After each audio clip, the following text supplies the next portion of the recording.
चला तर मंडळी, आज बनवूयात आषाढी एकादशीसाठी झटपट असा होणारा पारंपरिक बेत. सगळ्यात आधी तुपावरती वरईचा तांदूळ छानपैकी भाजून घेते.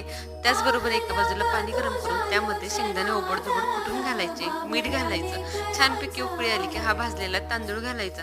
झाकण ठेवून एक 5 मिनिटं छान शिजवून घ्यायचा.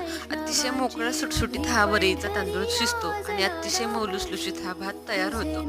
छानपैकी तयार झालाय. आता शेंगदाण्याची आमटी बनवण्यासाठी 4 ते 5 तास शेंगदाणे छानपैकी भिजवून घेतले. मिक्सरच्या भांड्यामध्ये भिजवलेले शेंगदाणे, आवडीप्रमाणे हिरवी मिरची, 2 इंच आलं घालायचं आणि मिक्सरला ओबडधोबड असं वाटून घ्यायचं. कढईमध्ये तूप घालायचं. तुपावरती हे सगळं मिश्रण वाटलेलं घालून घ्यायचं आणि एक 5 मिनिटं छान खमंग परतून घ्यायचं.